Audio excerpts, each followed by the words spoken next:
Hello everyone. तो दोस्तों यहाँ पर आप देख सकते हो सेंट्रल बैंक ऑफ इंडिया, जिसको हम शॉर्ट में क्या बोलते हैं दोस्तों, सीबीआई। ठीक है, तो सेंट्रल बैंक ऑफ इंडिया की ओर से यहाँ पर भर्ती की जा रही है दोस्तों। तो उसका यहाँ पर ये नोटिफिकेशन इन्होंने निकाला है, देख लीजिए यहाँ पर दोस्तों। जो रिक्रूटमेंट इनकी ओर से होने जा रही है वो यहाँ पर सब स्टाफ की जो यहाँ पर रिक्रूटमेंट है, भर्ती है, वो यहाँ पर होने वाली है, जिसको हम यहाँ पर सफाई कर्मचारी भी बोलते हैं दोस्तों। ठीक है, सफाई कर्मचारी कह लीजिए या फिर सब स्टाफ यहाँ पर इसको कहते हैं। तो इसके लिए यहाँ पर बैंक की ओर से रिक्रूटमेंट होने जा रही है, भर्ती होने जा रही है। नीचे यहाँ पर बैंक के बारे में लिखा गया है, अगर आप पढ़ना चाहते हैं, अगर यहाँ पर पढ़ना चाहते हैं पढ़ सकते हैं। मैंने पहले भी एक वीडियो में यहाँ पर आपको पढ़ के बताया है, वीडियो थोड़ा लंबा हो जाती है इसीलिए मैं यहाँ पर इसको छोड़ रहा हूँ दोस्तों। तो नीचे हम इंपॉर्टेंट जो यहाँ पर डेट्स हैं उसी के बारे में हम यहाँ पर देखेंगे। और यहाँ पर आप देख सकते हो दोस्तों क्या लिखा गया है कि अगर आप इंटरेस्टेड हैं यहाँ पर सफाई कर्मचारी की जो वैकेंसी है, इसमें अगर आप इंटरेस्टेड हैं, अप्लाई करना चाहते हैं, तो यहाँ पर ये लिंक दिया गया है। जैसे आप इस नोटिफिकेशन को डाउनलोड करोगे तो यहाँ पर आपको ये लिंक मिलेगा, इस पे क्लिक करके आप यहाँ पर सफाई कर्मचारी की जो ये पोस्टें हैं इसके लिए आप अप्लाई कर सकते हैं। ठीक है, यहाँ पर नीचे क्या लिखा है कि जो ऑनलाइन रजिस्ट्रेशन है, ठीक है, तो ऑनलाइन रजिस्ट्रेशन जिन्होंने ऑलरेडी, अगर आपने यहाँ पर रजिस्टर्ड कर लिया है, यानी ऑलरेडी अगर आपने कोई फॉर्म मतलब इसके रिलेटेड में फॉर्म जो है फिल कर दिया है, ठीक है, तो फिर आपको यहाँ पर दोबारा से अप्लाई करने की कोई जरूरत नहीं है। लेकिन अगर आपको कोई एडिट करना चाहते हैं, ठीक है, modification of application by candidates, तो यहाँ पर आप देख सकते हो 21/6 से लेकर 27/6 तक आप यहाँ पर अप्लाई कर सकते हो। पेमेंट ऑफ एप्लीकेशन फी, जो पेमेंट आपको करनी है वो भी अगर पेंडिंग है आपकी, वो भी आप यहाँ पर 21/6 से लेकर 27/6 तक आप यहाँ पर जो है पेमेंट भी कर सकते हैं। और नीचे यहाँ पर पेमेंट के बारे में बताया गया है, 175 रुपीज जो है आपको पे करने हैं। अगर आप एससी कैटेगरी से आते हैं, एसटी से आते हैं, पीडब्ल्यूबीडी से आते हैं या एक्सएम कैंडिडेट्स हैं, तो आपको 175 पे करना है। इसके अलावा बाकी अदर जो बाकी कैटेगरी वाले हैं उनको यहाँ पर 850 रुपये यानी 850 रुपये यहाँ पर आपको पे करने पड़ेंगे। फिर नीचे लिखा गया है जो कॉल लेटर है प्री एग्जाम ट्रेनिंग के लिए, उसको आप डाउनलोड कर सकते हो जुलाई 2024 में। प्री एग्जाम ट्रेनिंग कंडक्ट होगी जुलाई 2024 में। ऑनलाइन एग्जामिनेशन जो है उसके लिए कॉल लेटर डाउनलोड होंगे जुलाई या फिर अगस्त 2024 में। इसी तरीके से जो आपका ऑनलाइन एग्जामिनेशन है वो कंडक्ट कराया जाएगा जुलाई या फिर अगस्त 2024 में। और जो रिजल्ट है ऑनलाइन एग्जामिनेशन का वो यहाँ पर अगस्त 2024 में निकाला जाएगा। कौन सी डेट को निकाला जाएगा इसके बारे में नहीं बताया गया है, ओनली मंथ के बारे में यहाँ पर बताया गया है। उसके बाद दोस्तों local language test zone wise जो है उसके लिए इसके लिए कॉल लेटर्स जो हैं आपको यहाँ पर सितंबर 2024 में यहाँ पर मिलने वाले हैं। उसके बाद जो local language test zone wise जो रहेगा वो यहाँ पर सितंबर 2024 में रहेगा। और जो प्रोविजनल सिलेक्शन है इसके बारे में यहाँ पर बताया गया है कि अक्टूबर 2023 में आपकी प्रोविजनल यहाँ पर सिलेक्शन होने वाली है। इसके अलावा दोस्तों किसी भी अपडेट के लिए, किसी भी डिटेल इंफॉर्मेशन के लिए आपको यहाँ पर बैंक की जो वेबसाइट है इस पर आपको रेगुलरली टच में रहना पड़ेगा किसी भी फर्दर अपडेट के लिए, इंफॉर्मेशन के लिए। ठीक है, यहाँ पर देखिए वेबसाइट क्या दी है, www.centralbankofindia.co.in। ओके, डिजिग्नेशन आपकी यहाँ पर क्या रहेगी, सफाई कर्मचारी, या इसको हम सब स्टाफ भी बोलते हैं। तो सफाई कर्मचारी की आपकी यहाँ पर ये पोस्ट है जो है ये रहने वाली है दोस्तों। आप जानते हैं कि इसमें क्या कुछ काम आपको करना जो है पड़ेगा। इसके अलावा यहाँ पर जो है सैलरी के बारे में यहाँ पर बताया गया है, वो आप यहाँ पर देख लीजिए। आपको अगर यहाँ पर सिलेक्शन हो जाती है तो आपको कई तरह के अदर बेनिफिट्स भी दिए जाते हैं बेसिक पे के साथ साथ, जैसे कि डीए आपको मिलता है, एचआरए मिलता है, सीसीए मिलता है, special allowance, transport allowance, special पे, leave fair concession, leave encashment.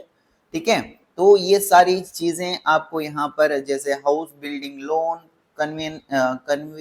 Convenience loan, group personal accident insurance, staff welfare scheme, तो कई तरह के अदर बेनिफिट्स भी आपको यहाँ पर देखने को मिल जाते हैं, कई तरह के और भी आपको यहाँ पर बेसिक पे के अलावा भी और भी आपको अलाउंसेस भी यहाँ पर मिलते हैं। एलिजिबिलिटी में लिखा है कि भाई आप इंडियन होने चाहिए, ठीक है, आप इंडियन हैं तो यहाँ पर अप्लाई कर सकते हैं। इसके अलावा दोस्तों यहाँ पर आप देख सकते हैं कि एज जो है, एज यहाँ पर बताई गई है कि जो आपकी उम्र है दोस्तों वो 18 साल से लेकर 26 साल के बिटवीन में मतलब इसके बीच में अगर आती है तो आप यहाँ पर जो है अप्लाई कर सकते हैं। एज जो आपकी एज है 31/3/2023 को ये जो आपकी उम्र है ये यहाँ पर काउंट की जाएगी, इस तरीके से यहाँ पर इन्होंने बताया है। और अपर एज लिमिट के बारे में यहाँ पर देखिए, अपर एज लिमिट के बारे में आप जानते हैं दोस्तों, जनरल वालों को कोई भी यहाँ पर एज में रिलैक्सेशन नहीं दिया जाता है। SC ST वालों को 5 साल का रिलैक्सेशन मिल जाता है, OBC वालों को 3 साल का रिलैक्सेशन एज में मिल जाता है। persons with benchmark disabilities the rights of person with disabilities act 2016, ठीक है। तो PWBD से जो आते हैं उनको 10 साल का रिलैक्सेशन मिल जाता है। इस तरीके से एक्स सर्विसमैन कैटेगरी वालों को भी यहाँ पर रिलैक्सेशन है। Window, diverse women and women जो लीगली सेपरेट हुई है अपने हस्बैंड से और उन्होंने दोबारा से मतलब शादी नहीं की है तो उनको भी यहाँ पर कुछ कंसेशन यहाँ पर जो है वो मिलता है, ठीक है। तो ये चीज आप यहाँ पर देखोगे दोस्तों। इसके अलावा मैंने आपको यहाँ पर जो है फीस के बारे में बता दिया है दोस्तों। और एजुकेशन क्वालिफिकेशन में आप देख लीजिए, आप 10वीं पास होने चाहिए, यानी 10th पास अगर आपने किया है तो आप यहाँ पर जो सफाई कर्मचारी की जो पोस्टें हैं तो इसके लिए आप अप्लाई कर सकते हैं दोस्तों।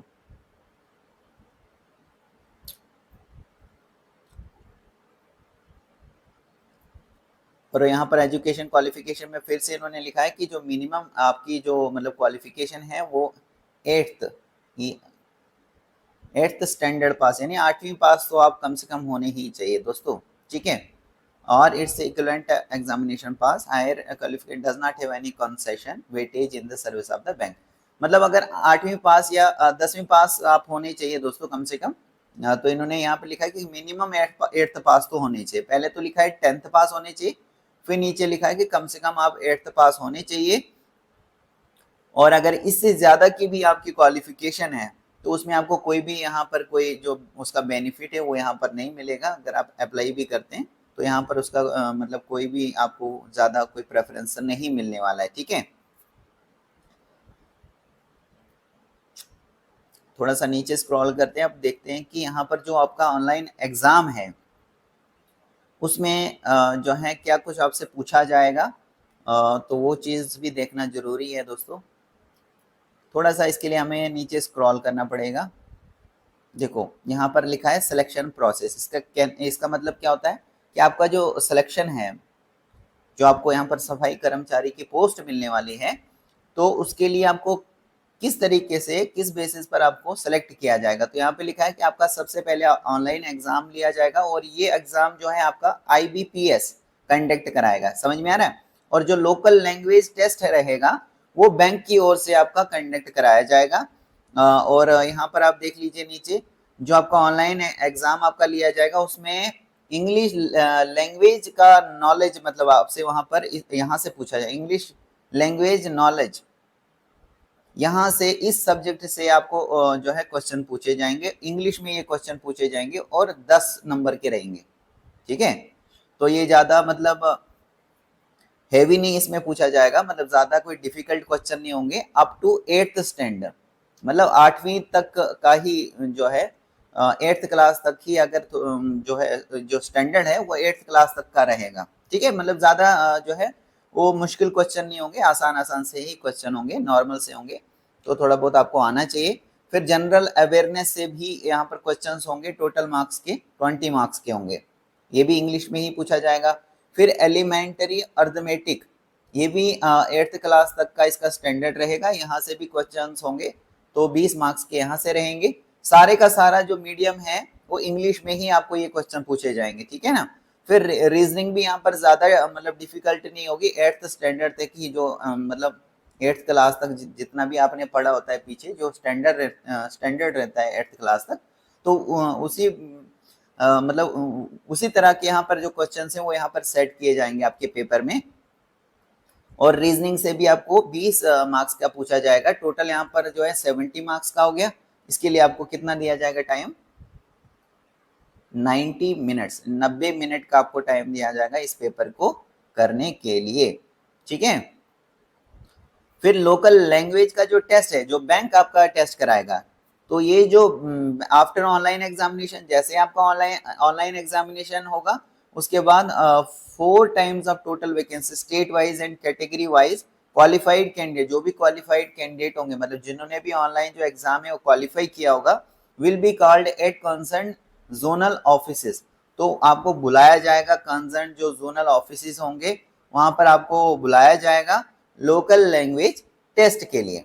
ठीक है। और इसके लिए लोकल लैंग्वेज टेस्ट का जो एग्जाम है, इसके लिए इन्फॉर्म किया जाएगा सेपरेटली, यानी अलग से, इस नोटिफिकेशन के अलग से आपको बता दिया जाएगा कि कौन सी जगह पर आना है और कौन से मतलब टाइम में आपको आना है। इसके बारे में जो शेड्यूल है वो अलग से सेट किया जाएगा। नीचे फिलहाल आप देख लीजिए, जो लोकल लैंग्वेज का टेस्ट रहेगा, इसका स्टैंडर्ड भी 8th क्लास तक ही रहेगा, यानी ज्यादा आपको टफ नहीं पूछा जाएगा। 8th क्लास तक का ही अगर आपने मतलब यहाँ तक आपने अच्छे से जो 8th पास किया है, तो वही आपका स्टैंडर्ड रहेगा। ठीक है, मतलब आसान आसान सा पूछा जाएगा। टोटल मार्क्स कितने का पूछा जाएगा? 30 मार्क्स का पूछा जाएगा और 30 मिनट का टाइम भी दिया जाएगा आपको यहाँ पर लोकल लैंग्वेज टेस्ट को जो पेपर है उसको देने के लिए। इसके अलावा दोस्तों नीचे लिखा है कि list of version of test, मतलब जो मीडियम रहेगा एग्जामिनेशन का सफाई कर्मचारी की पोस्टों के लिए, तो वो क्या रहेगा? जैसे अगर आप बिहार से हैं तो बिहार में आपको इंग्लिश और हिंदी, ये दो वर्जन है। इस तरीके से छत्तीसगढ़ देख लीजिए, दिल्ली, गुजरात, झारखंड, मध्य प्रदेश, महाराष्ट्र, उड़ीसा, राजस्थान, उत्तर प्रदेश, तो ये स्टेट्स के नेम है। और आगे बताया गया है कि कौन कौन सी जो वर्जन है टेस्ट का, मतलब मीडियम ऑफ एग्जाम है, वो कौन कौन सी जो है भाषाओं में लिया जाएगा। In the online application, candidates will be provided the option to indicate the version of test. तो जो ऑनलाइन एप्लीकेशन होगा, जैसे आप फॉर्म फिलअप करोगे, तो कैंडिडेट्स को यहाँ पर प्रोवाइड किया जाएगा option to indicate the version of test, यानी मीडियम ऑफ एग्जाम, आप किस में एग्जाम देना चाहते हो। जैसे आप मान लीजिए उत्तर प्रदेश से हो, तो उत्तर प्रदेश में आपको 3 ऑप्शन है, इंग्लिश, हिंदी एंड उर्दू। तो इन तीनों में से जिसमें भी आप एग्जाम देना चाहते हो, तो जब आप ऑनलाइन एप्लीकेशन फॉर्म फिल करोगे, उसमें आपको या ये सेलेक्ट करना है कि मैं इंग्लिश में देना चाहता हूँ या हिंदी में देना चाहता हूँ या उर्दू में मान लीजिए। तो इस तरीके से यहाँ पर कुछ बताया गया है। Candidate should be careful in exercising the option of indicating the medium of examination. Also, there will be 5 options for each question in the online examination. तो यहाँ पर बताया गया है कि जो 5 ऑप्शंस होंगे वो हर एक क्वेश्चन के ऑनलाइन एग्जामिनेशन में 5 ऑप्शन आपको दिए जाएंगे, जिसमें कि आपको कोई भी एक आध सा जो राइट है वो चूज करना होता है। There will be penalty for wrong answer mark in the objective test. यहाँ पे बताया गया है कि अगर आप किसी क्वेश्चन का, मान लीजिए एक क्वेश्चन है, इसकी 5 ऑप्शन है, 1 2 3 4 एंड 5। ठीक है, अब ये 5 क्वेश्चन में जो भी आपको क्वेश्चन नंबर 1 का सही लगता है आंसर होगा, उस पर आपको मान लीजिए इस तरीके से टिक करना है। ठीक है, तो अगर आपको आप गलत जो यहाँ पर ऑप्शन है, ठीक है, 1 2 3 4 5 में से मान लीजिए आपने 1 पे जो है वो सिलेक्ट किया, आपके हिसाब से 1 इसका राइट आंसर था, लेकिन एक्चुअली इसका राइट आंसर था ऑप्शन नंबर 3। ठीक है, तो इस केस में क्या होगा कि आपके जो मार्क्स हैं दोस्तों वो काटे जाएंगे, 1/4 आपके मार्क्स जो है यहाँ पर काटे जाएंगे। इट मीन्स 0.25 करके आपकी जो मार्क्स हैं दोस्तों वो माइनस किए जाएंगे अगर आप किसी क्वेश्चन का गलत आंसर देते हैं तो। ठीक है,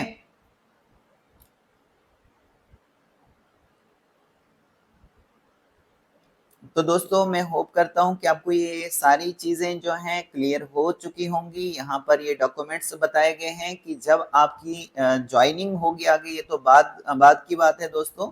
फिलहाल के लिए आपको ऑनलाइन एग्जाम देना है, फिर उसके बाद लैंग्वेज टेस्ट है वो देना है, उसके बाद जब आपकी फाइनली सिलेक्शन होगी, फिर आपको यहाँ पर ज्वाइनिंग जो है वो होने वाली है आपकी। और ज्वाइनिंग के टाइम पर कौन कौन से डॉक्यूमेंट्स जो हैं वो आपको वहां पर लेके जाने हैं दोस्तों, उसके बारे में यहाँ पर बताया गया है।